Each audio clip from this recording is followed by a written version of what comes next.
O Marcelo está aqui em São Paulo, mas nós vamos agora para Manaus, no norte do país, o epicentro dessa crise incrível, desse caos que se instalou nessa segunda onda da pandemia.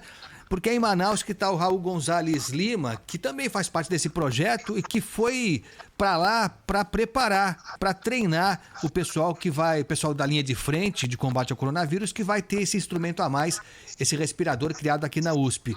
Raul, prazer ter você aqui conosco, viu? Muito bom dia. Bom dia, um prazer. Onde é que você está agora, hein, Raul? Estou aqui em Manaus, no Hospital Adriano Jorge, fazendo um treinamento de fisioterapeutas, intensivistas e enfermeiros no uso desse ventilador que resultou de um esforço e da generosidade de uma cadeia muito grande de pessoas e profissionais, empresas e instituições. Marinha, a Universidade de São Paulo, empresas privadas doaram componentes e ajuda financeira, e um número muito grande de indivíduos que testaram o equipamento, estão testando, que desenvolveram o equipamento, que produziram o equipamento. Raul, você está aí em Manaus desde quando? E como é que está sendo esse contato? Eu imagino que seja um choque, né? Eu trabalhei durante alguns meses, Raul, Marcelo e ouvintes, em Boa Vista, em Roraima como um todo, no norte do país também, aí bem pertinho de onde você está. E só você desembarcar aí é um choque mesmo, né? O Brasil é muito grande, a gente é muito desinformado, a gente não é despreparado, como regra, né? Como regra. A gente não sabe a realidade de um local como esse, é muito diferente, tudo é muito diferente, e imagino que nessa situação a diferença seja ainda mais chocante. Eu queria que você falasse desde quando você está aí, o que mais te impressionou, como é que está sendo a convivência nessa situação, Raul? Bom, de fato, a situação tem todos os sinais de uma crise muito intensa. É muito clara essa escassez de oxigênio, que leva a um racionamento muito forte do oxigênio nesse momento. A empresa que distribui oxigênio aqui em Manaus consegue garantir estoque para o dia seguinte apenas. Os hospitais realmente não têm segurança da continuidade desse insumo, e então em todas as UTIs existe um racionamento extremamente grande. Os relatos que a gente recebe e o ambiente, né, dessas UTIs é de urgência e de aflição, né? A gente está percebendo também uma falta de ventiladores. Os hospitais estão receptivos, estão pedindo esses ventiladores. Particularmente o ventilador que a gente desenvolveu, ele usa apenas o oxigênio que necessariamente vai para o paciente. Então ele tem tecnologicamente ele não precisa de oxigênio para movimentar a máquina. Então, o oxigênio que a gente usa no Inspire é o mínimo que vai realmente para o paciente, né? Sem desperdício. A receptividade, assim, os profissionais, é um relacionamento muito tocante o tempo todo. Os profissionais têm um sentido de dever assim impressionante, né? São aqueles profissionais que na crise mesmo ambuzaram na mão muitos pacientes a noite toda. Esse é o ambiente que a gente percebe aqui de um cuidado com a população no meio dessa falta de recursos, e a gente tem a honra de representar essa cadeia do bem de tantos profissionais, porque imaginem que quando uma empresa privada faz uma doação para um projeto que nem o nosso, isso envolveu uma cadeia decisória muito grande, né? São diretores, às vezes até de fora do país, que tomaram essa decisão. Sim, é verdade. O Raul, só para deixar claro algo que você falou que é relevante demais, essa crise do oxigênio aí em Manaus.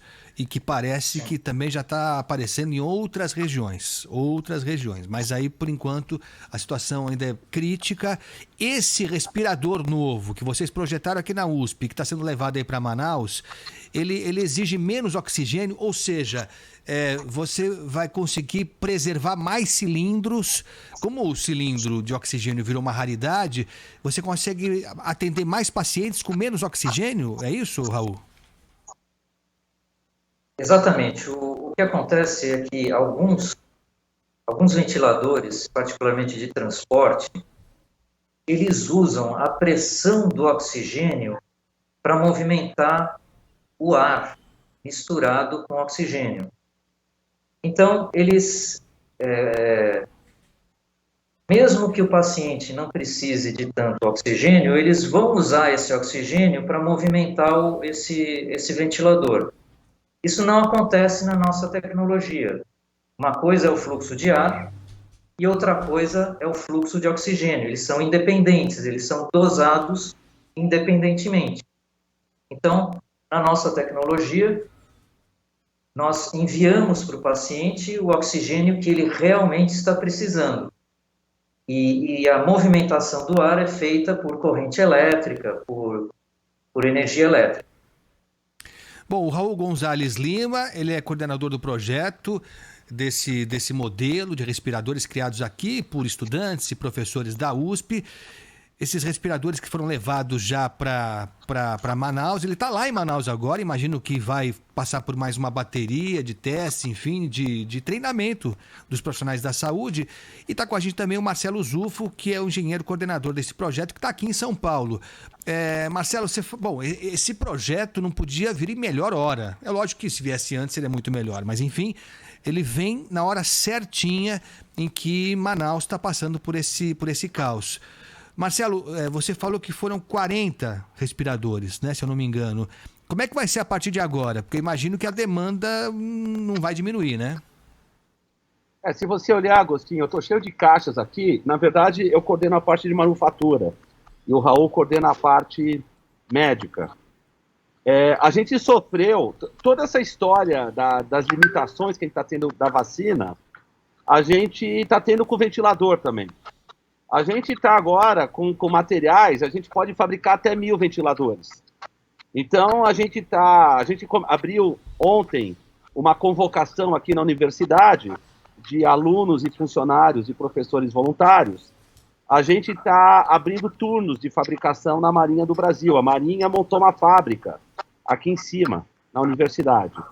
E dentro da medida do possível, o que a gente puder mandar de ventiladores, a gente está mandando. Mas é muito importante a presença do professor Raul em Manaus, que a gente está fazendo, a USP está fazendo um B2B. A gente manda o ventilador para o leito, garantindo que a gente vai ter uma pessoa sendo salva lá. Inclusive, Manaus está com uma logística muito bem estruturada. Nós temos a doutora Natasha coordenando os trabalhos lá. E a sociedade se organize nessas horas. Não para despachar ventilador e não saber o que vai acontecer com ele. Mas a gente tem que ter a garantia que para cada equipamento a gente tem um leito e para cada leito a gente tem um paciente. O Raul pode falar melhor sobre isso e que esse paciente, após o tratamento, sobreviva. Então a gente não está... O SPID não é só um projeto de ventilador, mas toda essa cadeia e todas as tecnologias de ventilação mecânica que nós temos aqui em toda a universidade. Medicina, veterinária, direito, farmácia, odonto, poli, física, e aí vai, né, Raul?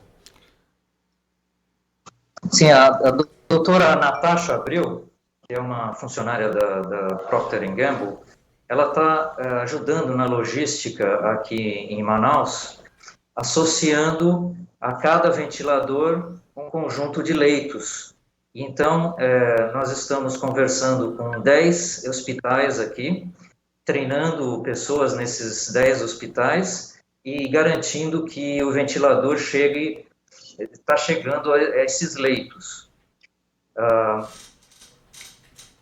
Sim, a Marinha a Marinha do Brasil tem feito essa logística, então é nos galpões da Marinha que estão todos esses ventiladores chegando a esses hospitais. Existe ainda o trabalho logístico de outros insumos, como as baterias, os circuitos ventilatórios, que são componentes que são usados no ventilador, que a Marinha também está ajudando com isso tudo. Ô, Raul, eu imagino que o seu dia seja curtíssimo, né, para fazer tanta coisa.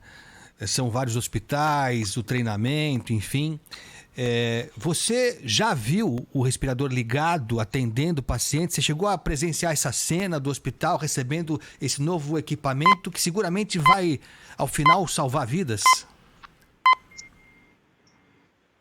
Por enquanto, eu tenho participado do treinamento, que é sem os pacientes. Entretanto, esse ventilador ele vem sendo testado desde setembro deste ano em seres humanos, pacientes,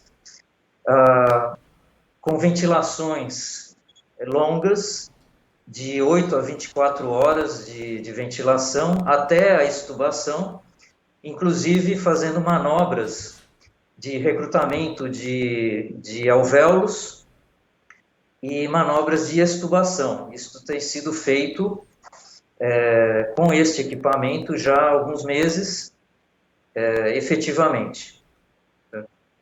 Ô Marcelo, você falou que a capacidade que vocês têm hoje, se eu entendi bem, é de produção de 1.000 desses respiradores. Em que período de tempo isso vai ser destinado prioritariamente para Manaus, ou a ideia é enviar também para outras partes do país, hein, Marcelo? Peraí, temos que abrir o canal do Marcelo aqui, peraí. O Marcelo que está aqui em São Paulo, Marcelo Zufo, que é engenheiro e coordenador do projeto. Agora sim, Marcelo, diga pra gente. A ideia é enviar para outras localidades, outras regiões, e esses 1.000, essa capacidade de 1.000, em que período de tempo? A gente tem a capacidade de montar aqui na USP, com os voluntários atuais, entre 50 a 100 ventiladores por semana. Tem que lembrar, viu, Agostinho, que esse ventilador é um equipamento de alta criticidade. Então, hoje, seguindo os padrões bem rigorosos da Anvisa, a questão não é só fabricar o ventilador, mas testá-lo. E a gente tem uma autorização da Anvisa para ventilador de emergência, que é exatamente a situação de colapso de Manaus. Então, Manaus está sendo um foco de atenção nosso porque está em colapso. A gente está analisando o cenário, estamos preocupados com colapso em outros estados. Alguns estados que estão com uma situação um pouco mais crítica, a gente essa semana ainda já está mandando ventiladores para treinamento, e o papel do nosso ventilador é justamente não deixar que uma pessoa morra por falta de equipamento. Esse é o propósito da autorização que a Anvisa nos deu para ventilador de emergência. E dentro dessa autorização que temos da Anvisa, a USP vai fazer tudo que tiver a seu alcance, mesmo com as limitações de ser uma universidade, uma entidade de ensino, para que não morram brasileiros por falta de ventilador. Aí, nesse caso, nós usamos os ventiladores de emergência, que é o ventilador Inspire. Ô Marcelo, no caso das vacinas, eu fiquei surpreso porque houve aquela votação, aquela reunião longa, enfim, lá da Anvisa, aprovou, foram aprovadas as 2 vacinas em caráter emergencial. Agora, eu fiquei surpreso depois, até por ignorância minha, qualquer lote que chegue novo vai ter que ser aprovado de novo pela Anvisa. No caso dos respiradores, vocês têm essa aprovação emergencial, ela vale para todos os respiradores que vocês produzirem a partir de agora? É isso, olha, tudo aquilo que a Anvisa fez, a gente passou igualzinho. É um processo rigoroso porque é um equipamento de suporte à vida. Se você aplica a vacina errada, mata. Se você usa o ventilador errado, mata. Então, é papel da agência reguladora lidar com essa situação. Aliás, diga-se de passagem, a Anvisa, no domingo, foi uma entidade de primeiro mundo. Caiu a ficha na Anvisa da questão da urgência. Eu assisti às 6 horas, prestando muita atenção nas várias nuances, foram passados muito recado. E eu acho que nesse domingo houve uma pequena mudança de postura da Anvisa, de que no senso de urgência, a gente tem que assumir riscos e ir para inovação. É melhor ter uma vacina que não cura 100%, mas ter a vacina do que não ter nada. É melhor ter um ventilador emergencial que salve vidas do que deixar as vidas morrendo no corredor. É bom a gente estar falando em cadeia nacional da atitude, da postura que nós temos que ter em relação à vida nessas horas. Nós temos que salvar vidas, colocar todo o conhecimento à disposição para que isso ocorra. Agora, infelizmente, as pessoas que estão na frente da guerra, os nossos colegas do Butantan, da Fiocruz, e o próprio professor Raul aí em Manaus, e a engenharia que está por trás dele, eventualmente a gente pode ter algumas baixas. Mas é preferível fazer isso do que ficar em casa assistindo TV, porque nós estamos numa situação de guerra. Se você olhar, em 2020, morreu mais americano do que na Guerra do Vietnã. Em 2020, na história dessa nação chamada Brasil, foi o ano que morreu mais brasileiro. Se a gente não fizer nada, vai morrer mais ainda.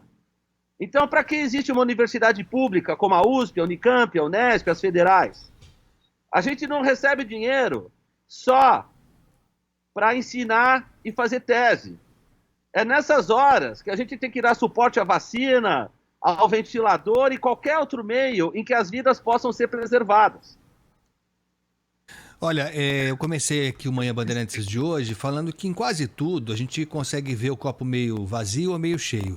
Óbvio que a gente está muito abalado, muito cansado, né, com tudo que está acontecendo já há quase um ano. E é difícil às vezes você ver o copo meio cheio.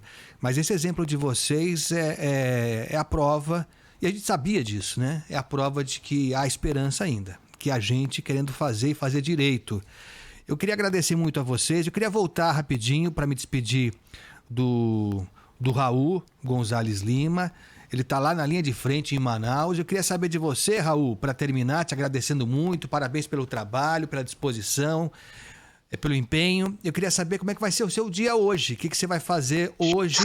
Imagino que vai preparar mais profissionais de saúde aí de Manaus para conseguir trabalhar direitinho com esse respirador, né, Raul?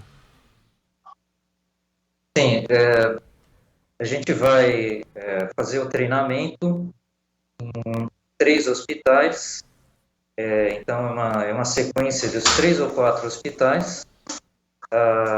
Nesses hospitais, a audiência de fisioterapeutas, enfermeiros, né, intensivistas, e então a gente transmite para eles o uso adequado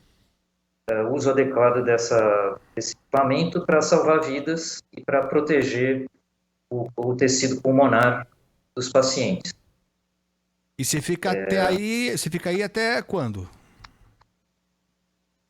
Amanhã de manhã, eu ainda devo ir a um outro hospital fazer mais um treinamento, e ao meio-dia eu volto para São Paulo para cuidar de questões dessa tecnologia e continuar desenvolvendo o controle de qualidade, a produção e o projeto de subsistemas novos desse equipamento. Esse equipamento é uma plataforma de pesquisa. Nós estamos com 9 hospitais contemplados, né, Raul? Sim, são 10 hospitais que estão contemplados. Esses hospitais, eles já estão começando a usar, né, esses ventiladores. Já existem alguns pacientes aqui que foram ventilados, e esse processo vai aumentar exponencialmente agora nos próximos dias. A gente vai manter o contato com todas essas pessoas, e claro, eu volto para cá assim que seja necessário uma comunicação realmente efetiva. Legal. Professor Raul, muito obrigado, hein, pela participação aqui na Rádio Bandeirantes, no Manhã Bandeirantes. Bom trabalho e parabéns pelo empenho, viu? Um abração. Obrigado por tudo. Legal. E aqui em São Paulo, o Marcelo Zufo, engenheiro, que coordena todo esse projeto. Para encerrar rapidinho, porque nosso tempo voou, eu queria saber de você, a gente fala da ciência e tal, aplaude a linha de frente, os nossos heróis e tal, mas como é que está financiamento governamental para ciência e tecnologia, hein? Tanto federal quanto estadual? Rapidinho, Marcelo, por favor. Olha, infelizmente, Agostinho, nós tivemos dificuldades. Eu sou pesquisador há 30 anos. Infelizmente, na área pública, 2020 foi um ano muito difícil para nós, muito difícil mesmo. Em termos de recurso público, foi talvez o pior ano de todos os anos que eu vivi na minha vida. Nem quando nós tivemos o impeachment do Collor, a gente teve tão pouco recurso para pesquisa. Eu sou um pesquisador mais velho, mas me emociona um pouco ver a dificuldade de um jovem cientista, aquele pesquisador jovem que escolheu pesquisar no Brasil, a falta de recurso. A gente está colocando dinheiro do bolso, e eu me orgulho pelo SPIRI, porque o SPIRI inaugurou uma nova fase no Brasil. Porque, assim, a gente se equiparou em países do primeiro mundo em aporte de recursos privados. Então, isso mostra que, ao mesmo lado que a gente está com pouco recurso público, a ciência brasileira atingiu um patamar de maturidade e que as pessoas dão dinheiro para a gente fazer ciência agora. Essa foi uma coisa que eu espero que fique depois da pandemia. Precisa resolver um problema da sociedade. A gente tem conhecimento, a gente tem a pesquisa nas universidades. Vamos colocar, não vamos esperar governo, vamos colocar dinheiro e resolver. E isso por mais que a gente reclame de governo, essa postura é muito positiva, Agostinho, porque mostra que dentro do método científico e no mais alto profissionalismo, você pode ter esses acordos na sociedade. Olha, cientista, pesquisa, olha, você vai ter que me entregar no prazo, vai ter que ser rápido, vai ter que ser com qualidade. E não importa se é dinheiro privado ou público, você vai ter que fazer o melhor gasto possível, você vai ter que tirar cada centavo para o melhor que você pode fazer. Esse tipo de postura científica tecnológica, a gente vê em países mais desenvolvidos que o Brasil, e agora a gente está vendo no Brasil. Legal. O Inspire, sem falsa modéstia, é um equipamento que recebeu dinheiro norte-americano, dinheiro europeu. Falaram, olha, vocês estão fazendo um ventilador que é padrão mundial. E esse grau de maturidade da comunidade científica, em todas as frentes, vacina, ventilação, máscaras, é muito importante. Porque Legal. Talvez no futuro a gente receba recursos não só do governo, mas da iniciativa privada. Tomara. Marcelo Zufo, foi um prazer tê-lo aqui com a gente vai voltar a se falar, tá bom? Um abraço e parabéns. Obrigado, Agostinho. Um abraço.